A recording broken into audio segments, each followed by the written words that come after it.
वो नाचे, क्लियर शक्ल आ रही थी ना आपकी। शक्ल ही आती, बातें भी तो क्लियर होनी चाहिए। अरे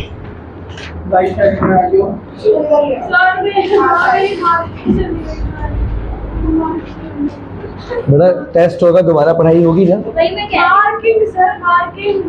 मार्क कराया है तो मत वापस करती बुक वो, जा ले आ, कल जाके वापस ले आ उससे। नहीं दे देगा, दे देगा, वही पे बात करिए हो।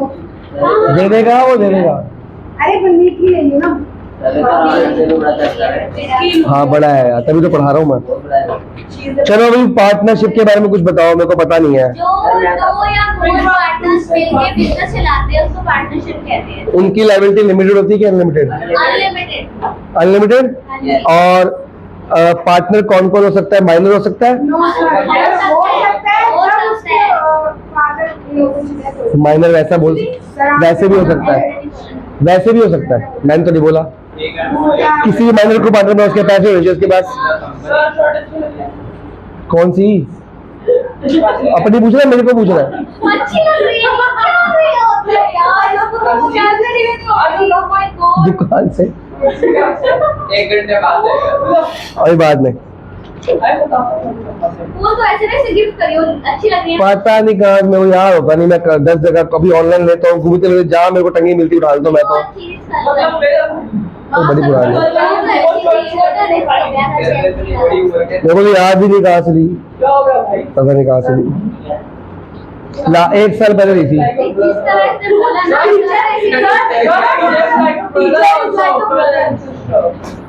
Who is a sleeping partner? Sleeping partner. Sir जो सिर्फ पैसा देता है और कुछ नहीं करता। उसकी लायबिलिटी कितनी होती है? अनलिमिटेड। लिमिटेड सिर्फ किसी की भी नहीं होती, होती है ना, बच्चों की नहीं होती, माइनर की भी नहीं होती।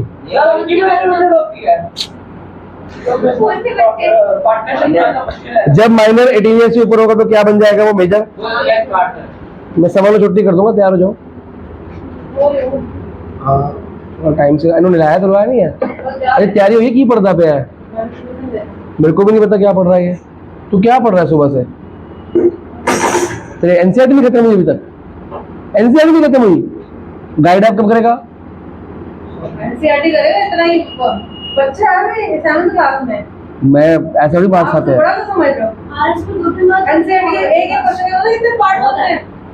है ना, 1 मिनट करता है फिर फोन देखता है, फिर 1 मिनट करता है, ताकि तो लेट डिले हो रहा है। इतना काम ही नहीं एनसीईआरटी में। चाहिए वो मैम मेरा दिमाग क्या हो जाएगा? चल जा जा, कोई बात नहीं, फुल मार्क्स ले, कोई बात नहीं, कोई नहीं, थोड़े मार्क्स फुल ले, कोई बात नहीं। अब आता है पार्टनरशिप की फर्म रजिस्टर कैसे होती है? हाँ या टाइम कम है? सर एक क्वेश्चन तो पूछना पड़ता है। पूछे तो अभी क्या पूछा था मैं? सर अभी लॉ है, पूछा नहीं आपने। बी कॉम्पिटेगा तो अच्छा ही क्या होगा? अगर लेंस है तो नेगेटिव होगा।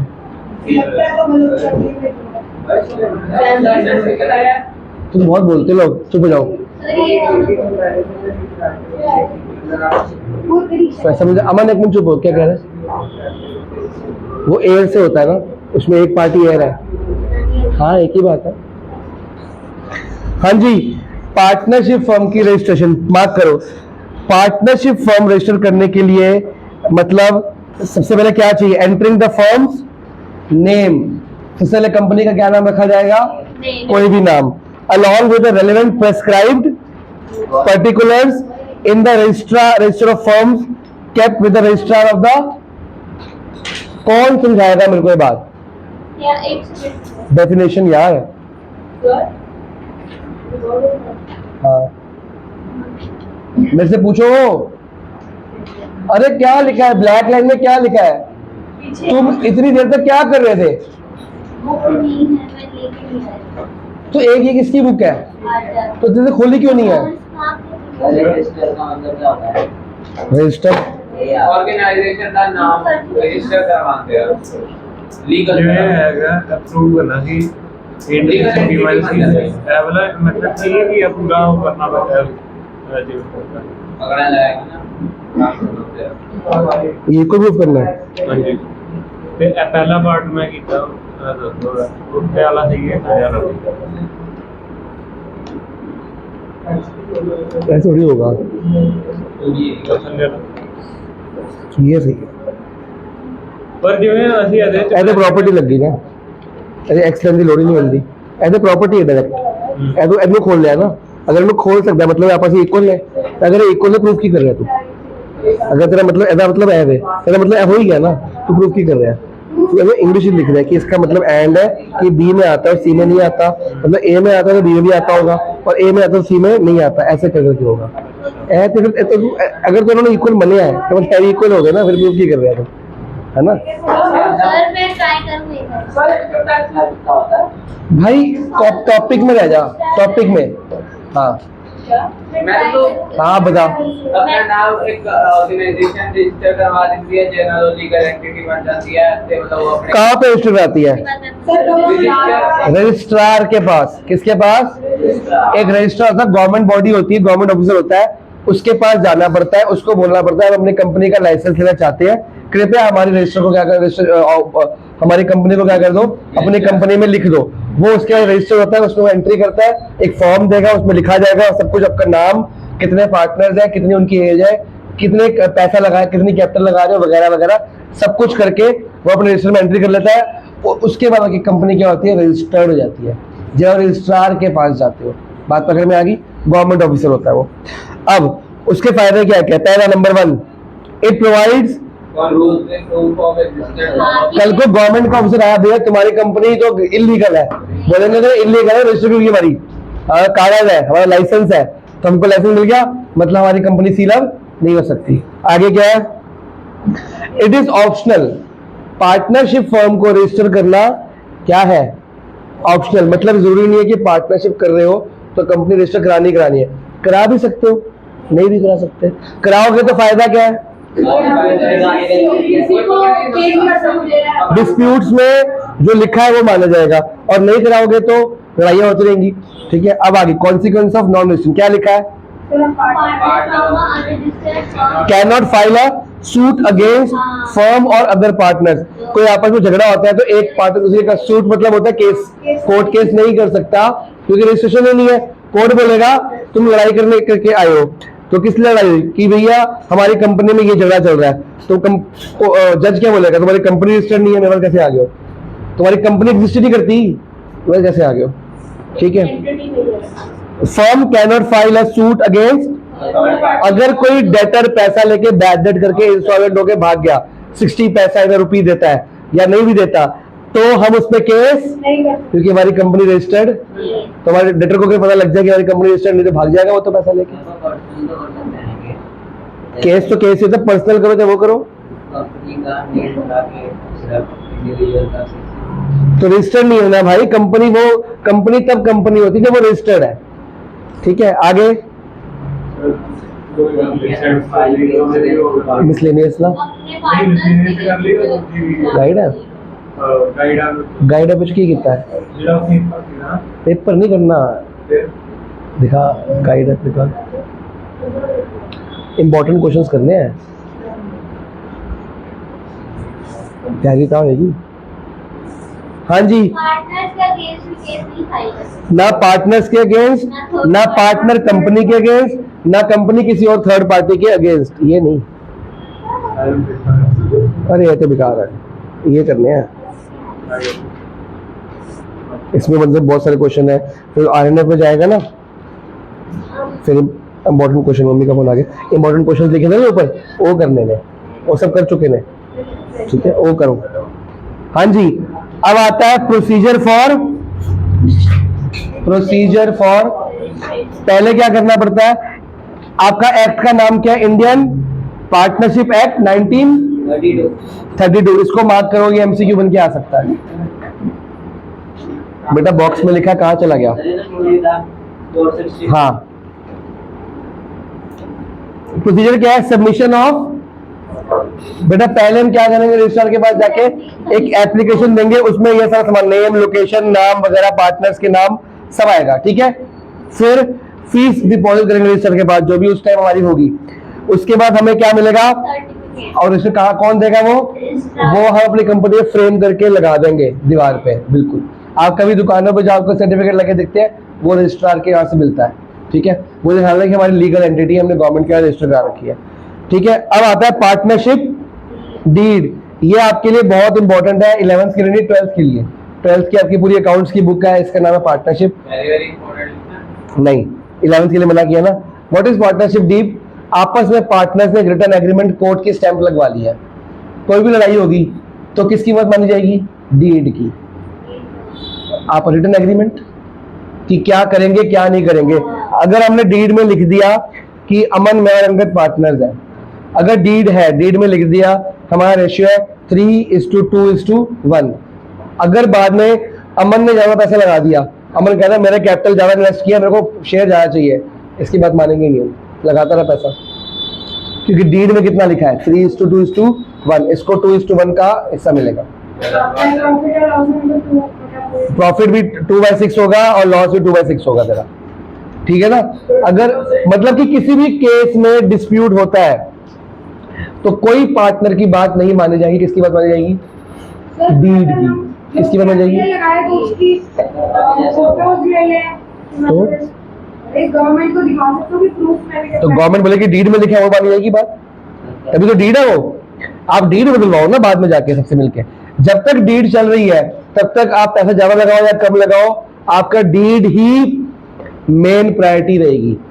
इन एब्सेंस ऑफ डीड आप लड़ाई झगड़ा करते रहो, कोई दिक्कत नहीं। डीड की प्रेजेंस में कोई पार्टनर कुछ भी बोलता है, कोई बात नहीं मानी जाएगी। किसकी बात मानी जाएगी, हाँ। तो रिटर्न एग्रीमेंट लिखा है, डेफिनेशन लिखी, return agreement which specifies the terms and condition that govern the partnership is called. अब इसके क्या क्या आता है देखो, नेम, ये सारा टिक टिक कर लो, 5-6 आइटम याद रख लेना बस। Interest on capital, interest on drawing वगैरह वगैरह वगैरह। आगे बढ़े। अगली बार तक ना यहां तक आपको मेरे को याद चाहिए, यहां तक, क्योंकि मैं यहां से क्वेश्चन पूछूंगा बना बना के, फिर आपको आते नहीं होंगे। क्या क्या कर लिया हमने, जल्दी बताओ।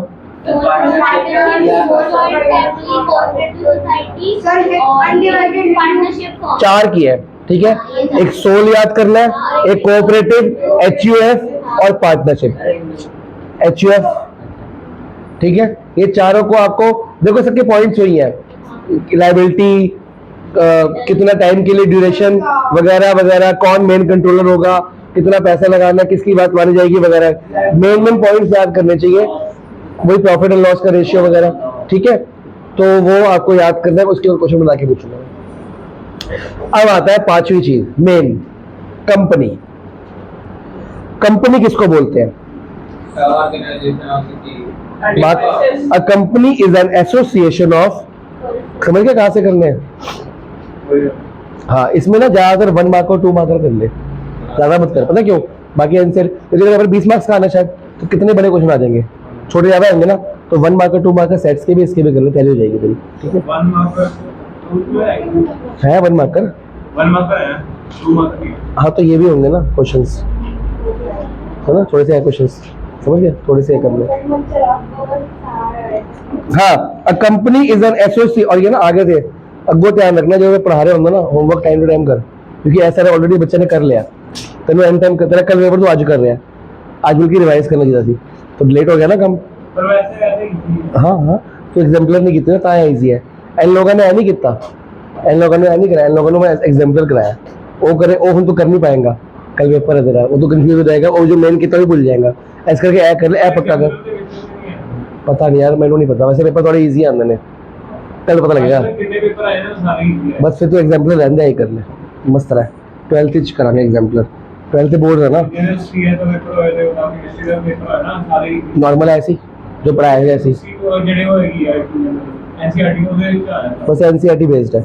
एग्जाम्पलर ऐसे कुछ क्वेश्चन एग्जाम्पलर के होंगे, बस कुछ ज्यादा नहीं, 2-3 question. A company is an association of,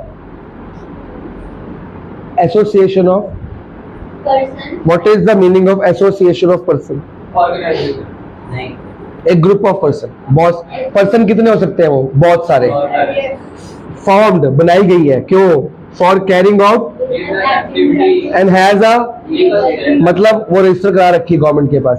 independent of it's, इस लाइन का मतलब कि सारे अपने बलबूते पे हैं और इंडिपेंडेंट हैं। voluntary, सबकी अनलिमिटेड लाइफ independent, बता दो। इंडिपेंडेंट ऑफ इट्स मेंबर, एक company separate legal entity a company ये is independent of its member. जो कंपनी है अपने मेंबर से अलग है। कंपनी है, मेंबर है। अकाउंट्स किसके हिसाब से बनते हैं? कंपनी के हिसाब से कि मेंबर के हिसाब से? कंपनी के हिसाब से। तो it is a separate legal entity. Accounts का पहला सबक। एक पार्टनरशिप में अकाउंट्स कौन बनाता है? कंपनी के हिसाब से सीए कौन सीए ये बनाते हैं? लिखता कौन है? सीए पहले सीए कौन देता है? पर्चे देते सीए को तो एडवांस देते सीईओ को एविडेंस ऑफ बिजनेस मैन। हो सकता है कि सीए पार्टनर भी हो कंपनी को, वो लिख देगा। फिर क्या दिक्कत? क्यों नहीं सकता? मैं अपनी कंपनी के अकाउंट्स को लिखता था, मेरे को अकाउंट्स आती थी।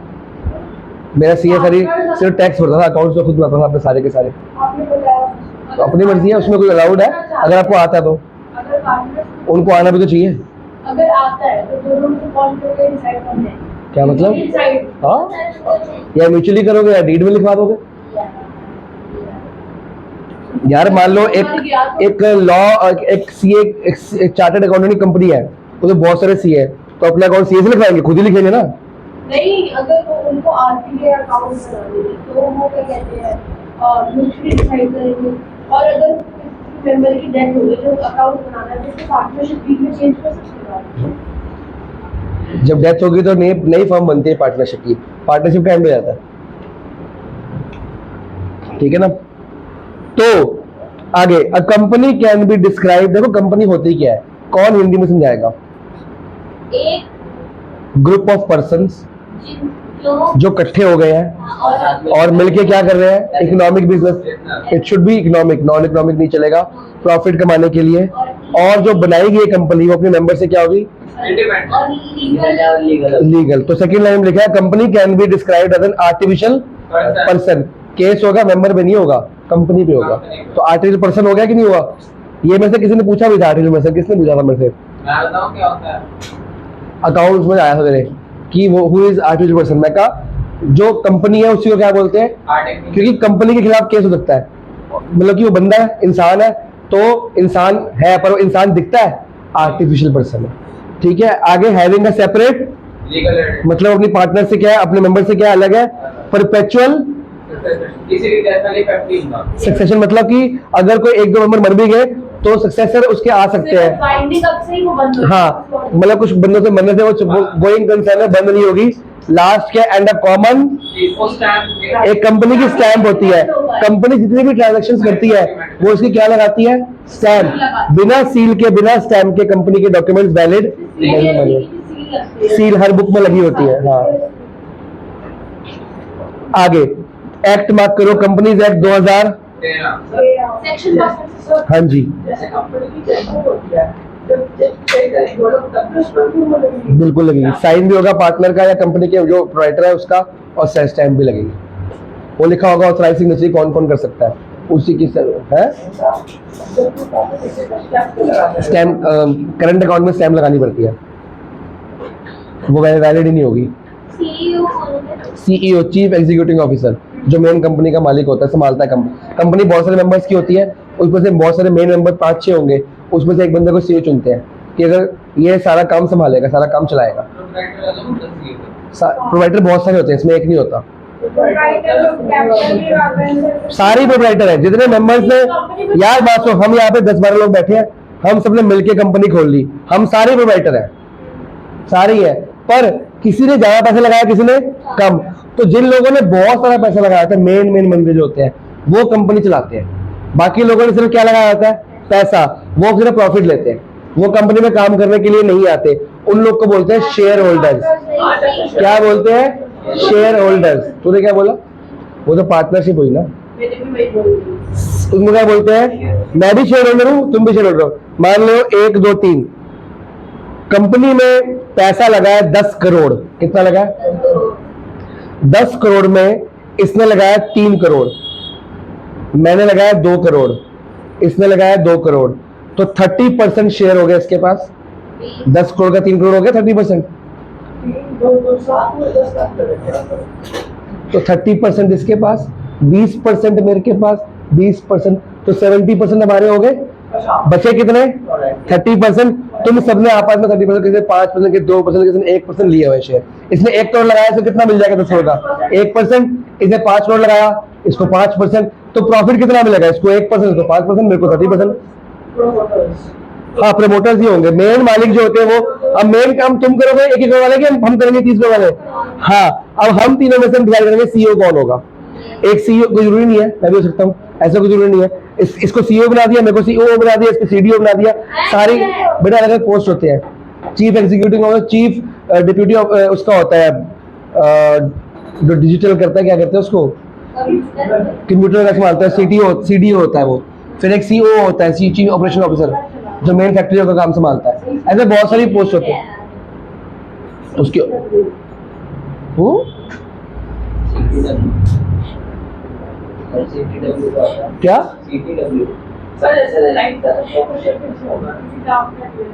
चलो, कंपनी लोगों ने शेयर्स लिए इसके। अब एज पर सेक्शन 2 ब्रैकेट में 20 of companies act, a company means company incorporated under this act और एनी अदर प्रीवियस कंपनी। मतलब इनकॉर्पोरेटेड का मतलब रजिस्टर्ड कराना। अगर आप गवर्नमेंट के पास जाकर रजिस्टर तो क्या बोलते हैं? Incorporation of company. इनकॉर्पोरेट का रखिए तो गवर्नमेंट का रजिस्टर करा रखी है आपने। अब फीचर्स नंबर 1, बाकी कुछ मार्क नहीं करना।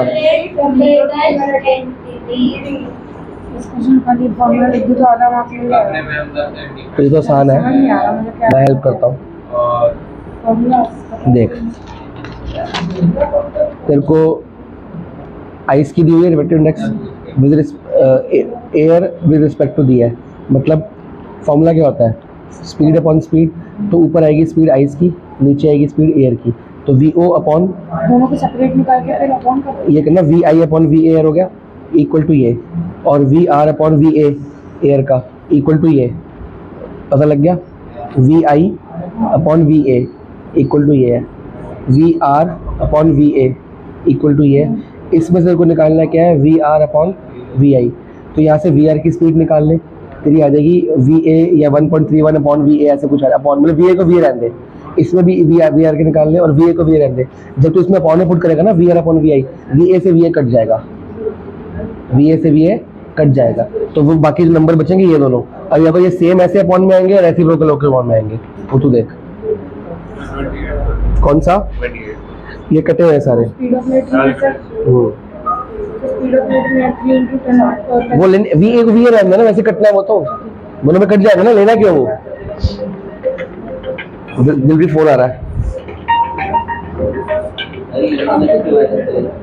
क्या? कोई बात नहीं। पहला फीचर क्या है? सेपरेट।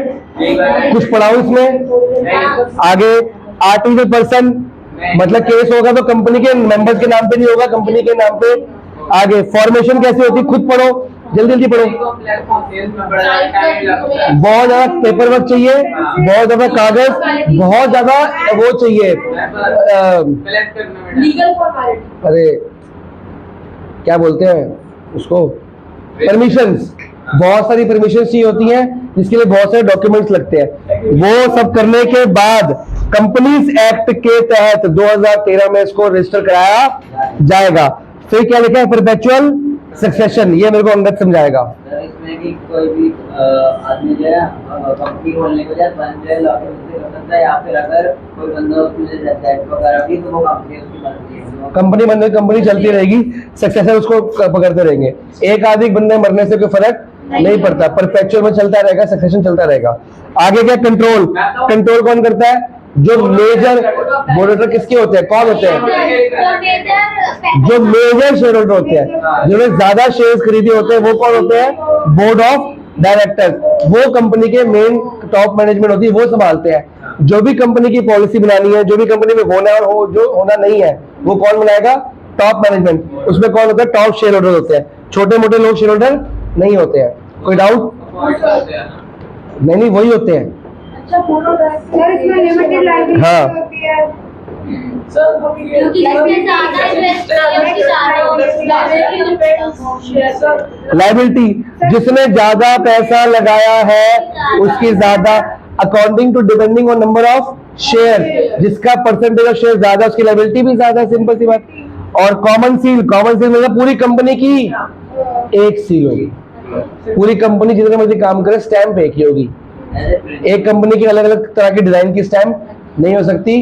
कंपनी का नाम एक ही रहेगा, उसकी सील, उसकी स्टैंप एक ही रहेगी, उसके हर डॉक्यूमेंट में उसकी सील चाहिए। हाँ जी, वरना उस कंपनी का डॉक्यूमेंट माना ही नहीं जाएगा।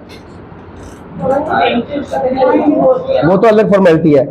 पर इसको कॉमन सील को पढ़ लो और फिर रिस्क बेयरिंग पढ़ के मेरे को समझाओ। VI का है, इसमें से VI की वैल्यू निकालना। VI की वैल्यू क्या होगी? VA अपॉन ये। ऐसे VI की वैल्यू VA अपॉन ये हो जाएगी, फिर VI अपॉन VR रख दे, उसमें से पूरा अपॉन पूरा रख दे, VA से VA कट जाएगा, फिर रेसिप्रोकल हो जाएगा। जिन्हें थ्रेड्स लेते होते हाथ में। हाँ, वही क्वेश्चन है। यही रिवाइज करता रहे बस बार बार। अगर टाइम मिले तो इसके बड़े क्वेश्चन कर ले, बड़े क्वेश्चन। हाँ, घर पे कर लियो आराम से बैठ के। तो अभी थोड़ा आधे घंटे का गैप ले, थोड़ा फ्रेश हो जाएगा ना माइंड। फिर मैं जब तक सोता नहीं पढ़ता रही, मेरी आदत ये है। हमारा ये तक एग्जाम स्टार्ट नहीं होगा तो हम पढ़ते रहते हैं, कुछ ना कुछ पढ़ते रहो, कुछ ना कुछ तो आएगा। करते रहो, कुछ एक्स्ट्रा ही मिलेगा। कुछ ऐसे मदन ने क्लास अटेंड नहीं करी और वो टेस्ट दे गया, उसके वही तो उसके रोने निकल आए थे। है? हाँ, तो आप टेस्ट ले रहे हो मेरे को, ये वो। तो टेस्ट देके खुश हो गया था, कह रहा मेरा अकाउंट्स का टेस्ट खराब गया, उल्टा इको का सही गया। लेकिन वो क्लास में उसकी तबीयत खराब चल रही है, बुखार था उसको, सर मैं ऐसा वो बोल के गया है। पता है मेरे सर को। मैं बताती हूँ, इसमें रिस्क बेयरिंग बोलो। सर जो शेयर होल्डर होता है अगर कोई गवर्नर नहीं, पहले कॉमन सील समझ आ गया? कॉमन सील का क्या मतलब बना? सारी कंपनी की एक ही सील होती है। हाँ। अगर ऐसा ना हो तो क्या होगा? अब मान लो हम 3 बंदे हैं टॉप मैनेजमेंट में, तो मतलब कि डॉक्यूमेंट में कोई भी साइन कर सकता है। अब किसके साइन जायज है नहीं पता ना, तीनों के जायज है जिसके ऊपर सील भी लग गई। साइन विद स्टैम्प जायज है, खाली साइन वही तो कॉमन सील है। साइन अलग अलग हो सकते हैं, बस सील क्या होगी? कॉमन। तो मेरे कंपनी की सील। और बच्चे और कोई डाउट है ना? अति पढ़े जो देर तक पढ़े, कुछ मैंने डाउट भेज दी, ठीक है। तो कॉमन सील होगी तो उसमें क्या होगा? कॉमन सील होगा।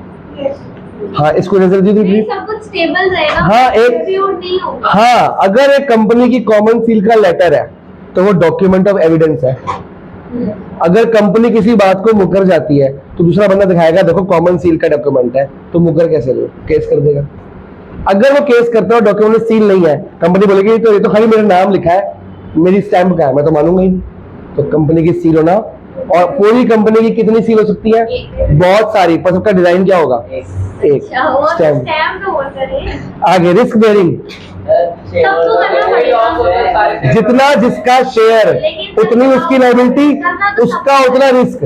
कंपनी में सबका रिस्क है, पर जितना जिसका प्रॉपर्टी जिसके कैपिटल लगाई है, जिसकी शेयर होल्डिंग ज्यादा, उसका रिस्क भी ज्यादा, उसका लॉसेस का रिस्क भी ज्यादा। अब आता है मेरिट। बस खत्म करते हैं, पता है 1 मिनट में। अरे रिपीटेड है। मेरिट में क्या है? फायदा है, जितने मेरे पास शेयर उतनी लायबिलिटी। मेरे घर के प्रॉपर्टी, मेरे घर के भांडे बर्तन नहीं लेंगे आप, ठीक है। अगला ट्रांसफर ऑफ, ये कौन समझाएगा? बता। बिजनेस अगर अपना कंपनी ट्रांसफर करनी हो उसको, तो वो इसमें हो सकता है। नहीं, ट्रांसफर ऑफ इंटरेस्ट कौन बताएगा? जब अगर कंपनी से हमें पब्लिक से कैश चाहिए अपनी कंपनी को आगे चलाने के लिए, तो हम पब्लिक से कैश ले सकते हैं शेयर्स के फॉर्म में। और कुछ? वो हमारी कंपनी बेटे तुमने मेरी कंपनी के शेयर्स खरीदे हैं, तुम्हें कैश की जरूरत है, तो तुम क्या कर सकते हो? अपना शेयर इसको बेच दे, वो आगे बेच दे, तो आपका इंटरेस्ट कंपनी में नहीं रहा, आप ट्रांसफर कर दो किसी और को। सर मैं आपका इंटरेस्ट कंपनी में नहीं रहा, आप शेयर वापस कर दो मेरे को, या किसी और को बेच दो। बताया था। तो आगे शेयर बिक सकते हैं, second hand, third hand, fourth hand बिक सकता है। तो जब मेरी कंपनी में इंटरेस्ट खत्म हो गया, मैं शेयर आगे ट्रांसफर कर सकता हूँ। सारे शेयर ले लेता है। जैसे मैंने एक शेयर 10,000 का लिया, मैं सामने वाले को 15 का बेच सकता हूँ। वो मानेगा तब ना। वो तब बिकता है जब मेरी कंपनी बहुत अच्छी चल रही है। वो जैसे मांगने आएगा, अमन तेरे पास इस कंपनी के ABC कंपनी के शेयर है, तो बोलेगा हाँ, क्या है मार्केट में मिल नहीं रहे, तू दे रहे, तेरे पास पड़े हैं। जब तेरे को पता मार्केट में मिल नहीं रहे, तू बोलेगा भैया मैं 15 के बेचूंगा। अगर उसको दिख रहा है कि कंपनी प्रॉफिटेबल है तो ले लेगा वो।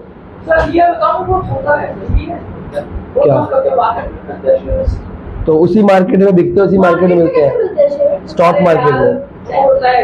बेटा वहां पे आप कोई शेयर खरीदने जा रहे हो और वो शेयर खत्म है, बिक चुके हैं, तो जिनके पास है वो वही बेचेंगे ना, स्टॉक मार्केट।